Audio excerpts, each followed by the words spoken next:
క్రీస్తునందు ప్రియులరా, ఆకుల ప్రిస్కిల్లా అనే మాట మనము కొత్త నిబంధన గ్రంథంలో అపోస్తల కార్యముల 18వ అధ్యాయంలో చూస్తాం ఎక్కువగా. ఈ 18వ అధ్యాయంలో ఆకుల ప్రిస్కిల్లా అనేటువంటి ఆత్మీయ దంపతుల గురించి ఒక 5 విషయాలు మనం చెప్పుకుందాం.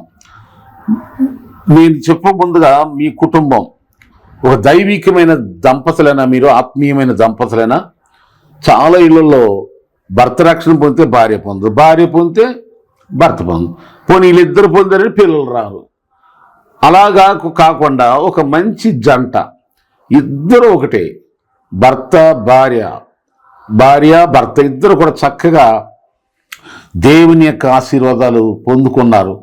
వాళ్ళ యొక్క ఆత్మీయమైనటువంటి అనుభవాలు, వాళ్ళ జీవితంలో జరిగిన అనుభవాలని మనం 5 విషయాలుగా విభాగించి మనం మాట్లాడుకుందాం. మొట్టమొదటిగా వీళ్ళు ఎవరయ్యా అంటే, మనము అపోస్తుల కార్యం గ్రంథం 18వ అధ్యాయం 1 నుండి మనం చూస్తే, మీరు చదువుకోండి. 18వ అధ్యాయం 1వ వచనం నుండి 4 వచనాల్లో ఏముందంటే సింపుల్గా మీకు అర్థమయ్యేలాగా చెప్పేస్తున్నాను.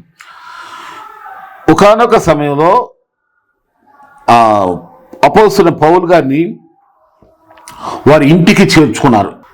ఆ ప్రాంతంలో వీరు ఉన్నారని తెలుసుకుని పౌలు గారు వీరిని కనుగొని వచ్చాడు.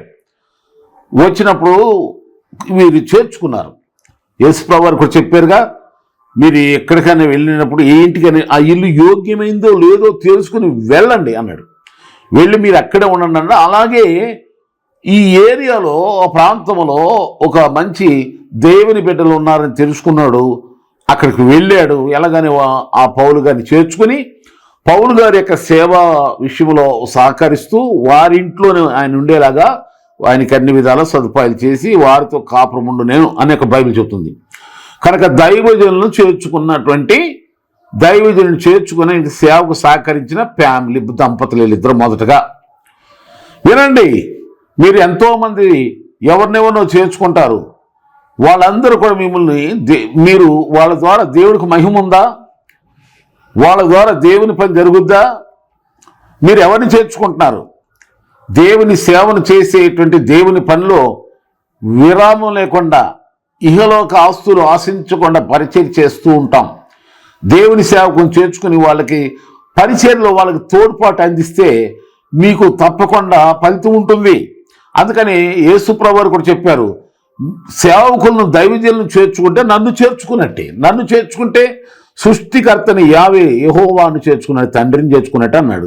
కనుక ఈ సందేశం ఉంటున్న బిడ్డలారా, ఆకుల ప్రిస్కిల్లాలో ఉన్నటువంటి మొదటి లక్షణం సేవకులను చేర్చుకుని వారికి సేవా విషయంలో, పరిచర్య విషయంలో సహకారంగా ఉన్నారు. రెండవదిగా మనం గమనించినట్లయితే అపోస్తలుల కార్యం 18వ అధ్యాయం 18వ వచనంలో మనం చూస్తే, అక్కడ బైబిల్లో మనం చూస్తే అక్కడ ఏముంటుందంటే, పౌలు గారితో కొంతకాలం ఉన్న తర్వాత ఆయన పరిచర్య నిమిత్తం వేరే ప్రాంతానికి వెళ్ళాడు. వేరే ప్రాంతానికి వెళ్ళినప్పుడు సరే వచ్చాడు, వెళ్ళిపోతున్నాడులే అని అనుకోలే వీళ్ళు.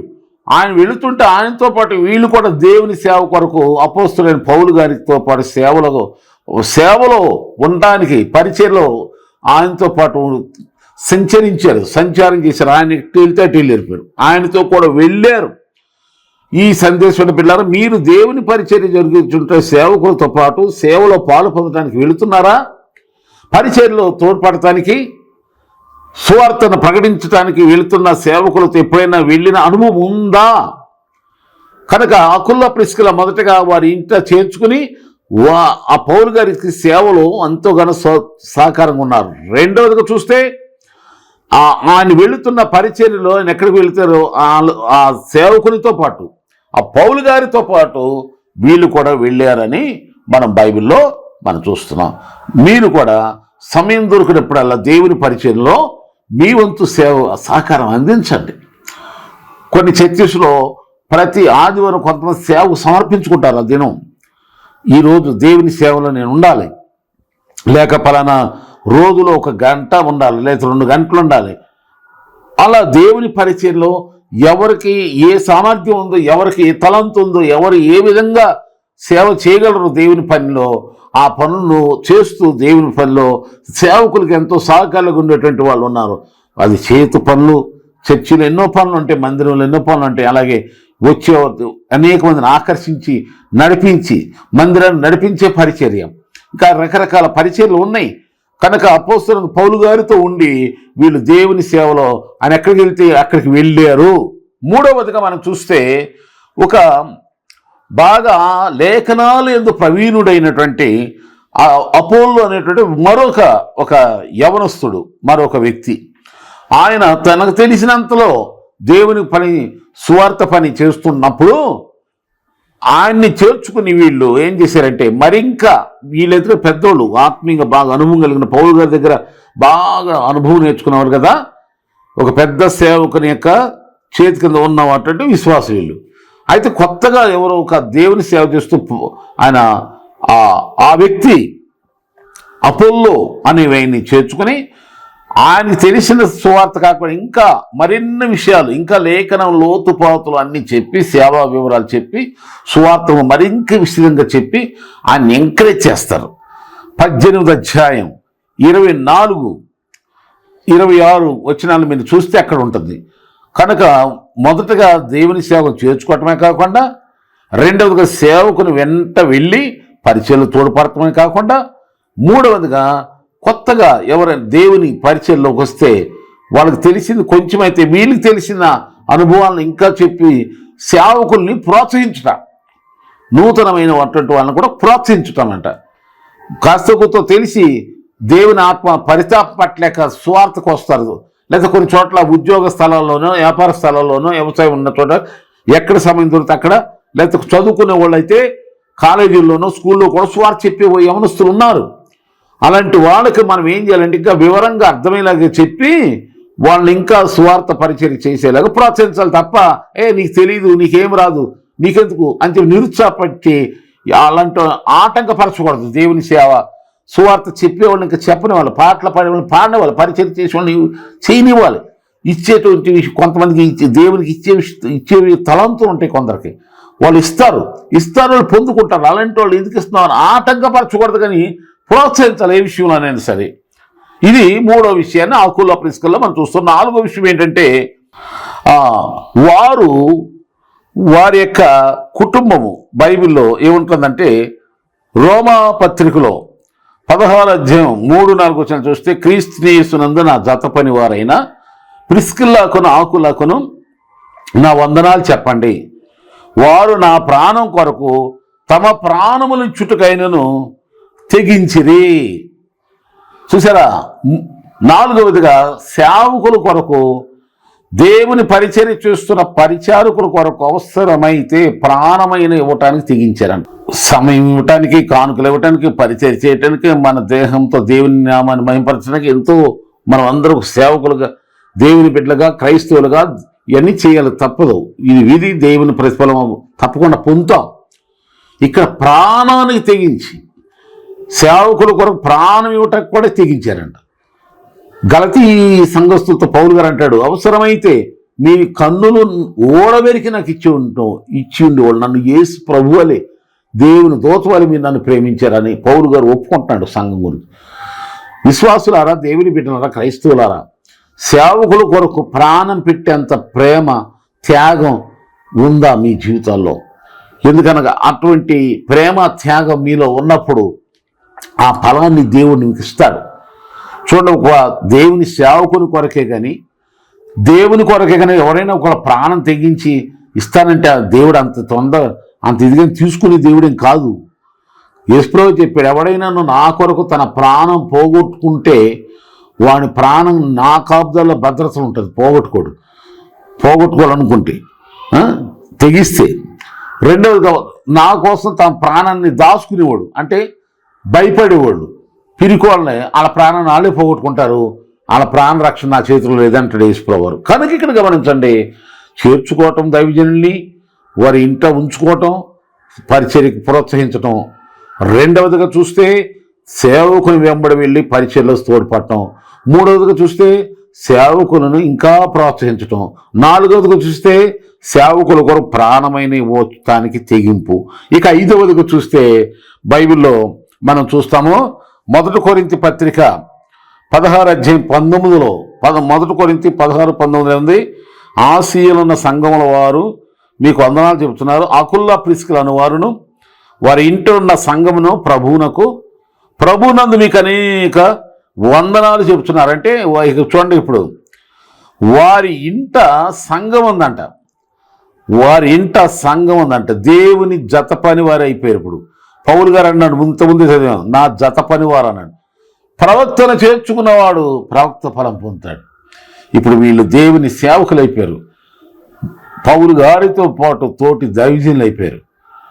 మీరు కూడా ఒక ఘనమైన స్థానంలోనికి, విలువైన స్థానంలో, ఆత్మీయంగా గొప్ప ఎదుగుదలలో మీరు రావాలంటే భార్యాభర్తలుగా అకుల్లా ప్రిస్కిలలు ఎలా కలిసి మెలిసి దేవుని పరిచయంలో వారు ముందుకెళ్ళారో, సేవకుల ఎడ్ల వాళ్ళ ప్రేమ, వాళ్ళ యొక్క సహకారం ఎలా అందించారో మీరు కూడా అలా ఉంటండి.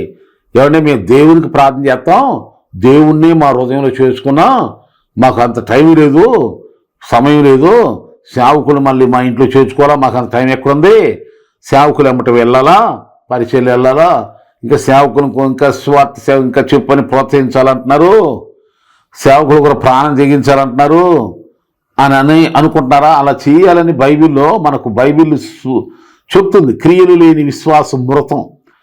విశ్వాసం అందరికి ఉంటుంది.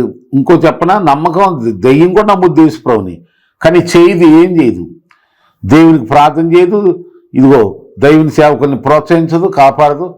దేవుని సేవకులు అవసరం తీరు దయ్యం ఇంకా చెడగొట్టుద్ది. కనుక ఇంకా సంఘాన్ని కొల్లగొడుతుంది దయ్యం. కనుక దయ్యము దురాత్మ, అపవిత్రాత్మ, మళ్ళీ అది యేసుప్రభు దేవుడు అని తెలుసు, కానీ చేయదు, నమ్మదు, ఇంకా దేవుని పనినే పాడు చేస్తుంది, సేవకుల్ని ఇంకా గలిబిలి చేస్తుంది. కానీ ఈ సమయంలో ఈ సందేశం బిడ్డలారా, మీరు నిజంగా దేవుడు మెచ్చే విశ్వాసులేనా? దేవుడు ఆశీర్వదించడానికి మీరు యోగ్యులేనా, పాత్రులేనా? అలాంటి పాత్రులు, యోగ్యులని మిమ్మల్ని మీరే తెలుసుకోవాలంటే దైవజనుడిని చేర్చుకో. రెండవది చూస్తే దైవజనుడి సేవలో సహకారంగా ఉండి ఎక్కడికి వెళ్ళినా సరే పరిచయంలో వారితో వెళ్ళు. మూడవదిగా ప్రోత్సహించు. ఏమైనా తెలియని విషయాలు ఏమైనా ఉన్నాయనుకో, మీకు తెలిసినవి ఏంటి అలాంటివి చెప్పు. పాస్టర్ గారికి మంచి సలహాలు, సూచనలు చెప్పి సేవలు ఇంకా ఎంకరేజ్మెంట్గా ఉండాలి తప్ప ఇంకా ఆయన్ని నిరుత్సాహపరిచి ఇంకా కిందకి రాకూడదు, ఇంకా ఎంకరేజ్ చేయాలి. ఇక ప్రియులరా, మనం చూస్తే ఇంకా మన బైబిల్లో ఇక 5వ వచనం, వాళ్ళ ఇంట్లోనే ఇక దేవుని సంఘం ఉన్నట్టుగా చూస్తాం. ప్రాణానికి తెగించి సేవకుల్ని ప్రేమించారు వాళ్ళు. మరి ఈ సమయంలో సందేశం ఉండే బిడ్డలారా, భార్యాభర్తలారా వినండి. మీరు ఆకుల ప్రిస్కిల్లా లాగా ఉండాలని నేను కోరుకుంటున్నా. అపోస్తలుల గారు 18వ అధ్యాయం. ఇంకో విచారకరమైన విషయం ఏంటంటే, అపోస్తలుల కార్యం 5వ అధ్యాయంలో అననీయ సప్ఫీరా ఇంకో దంపతులు ఉన్నారు. వాళ్ళిద్దరూ కూడా చాలా మంచోళ్ళే. దేవునికి ఇవ్వాలనేటువంటి గొప్ప మంచి మనసు వచ్చింది, కానీ కొంచెం స్వల్ప బుద్ధి వాళ్ళని ప్రాణాలను తీసేసింది. ఎలాగా? అంత దేవునికి పొలం అమ్మి ఇచ్చేద్దాం అనుకున్నారు, తెచ్చారు డబ్బు, కానీ కొంత దాచుకుని ఇస్తున్నారు. ఆ కొంత వాళ్ళ జీవితాన్ని నాశనం చేసింది. వాళ్ళ స్పాట్లో డెడ్ అయినట్టుగా 5వ అధ్యాయంలో స్పాట్లో అప్పటికప్పుడే ఆ శాపానికి గురిన చనిపోయినట్టు మనం చూస్తాం. విచారకరం. అలాంటి భార్యాభర్తలుగా మీరు ఎవరు ఉండదు. చాలామంది క్రైస్తవులారా, దేవునికి ఇచ్చే విషయంలో భర్త ఓకే అంటే భార్య నో అంటది, భార్య ఎస్ అంటే భర్త నో అంటాడు. వద్దు, అలా చేయమకండి. కొన్ని సమయాలు ఇద్దరు ఏకమవుతారు. అననీయ సప్ఫీరా అలా ఏకమవుతాడు. దేవుని సేవకులు చేర్చుకునే విషయంలో, దేవుని సేవకు వెళ్ళే విషయంలో, అలాగే ప్రోత్సహించే విషయంలో, ప్రాణమైన ఇవ్వాలని తెగింపు విషయంలో వెనక ముందు అడమకండి. అలాగే వాళ్ళు ఆకుల్లా ప్రిస్కిల వాళ్ళ ఇంట్లోనే సంఘం కనుక మనం కూడా అనేక మందిని సమాజ మందిరంలో చేర్చుదాం, సమాజ మందిరం నడిపిద్దాం, అనేక మందిని దేవుని సంఘంలో చేర్చుదాం. అప్పుడు ఆకుల్లా ప్రిస్కిల చరిత్రకారులు ఎలా అయ్యారో, ఎంతగా ఆశ్రయించబడ్డారో వివరింప కాని విధంగా దేవుడు వాళ్ళని ఎంతగానో హెచ్చించాడు. మిమ్మల్ని దేవుడు అలా హెచ్చించి దీవించాలనే ఈ సందేశం మీ కొరకే. కనుక ఈ సందేశం ద్వారా మీరు నేర్చుకున్న విషయాల్ని కామెంట్ రూపంలో పెట్టండి, లైక్ చేయండి, సబ్స్క్రైబ్ చేసుకోండి, అందరికి షేర్ చేసేయండి. దేవుని పరిచయంలో మీ అందరు సహకారం కొనండి. దేవుడు మీ అందరినీ ఆశీర్వించును గాక. Praise lord.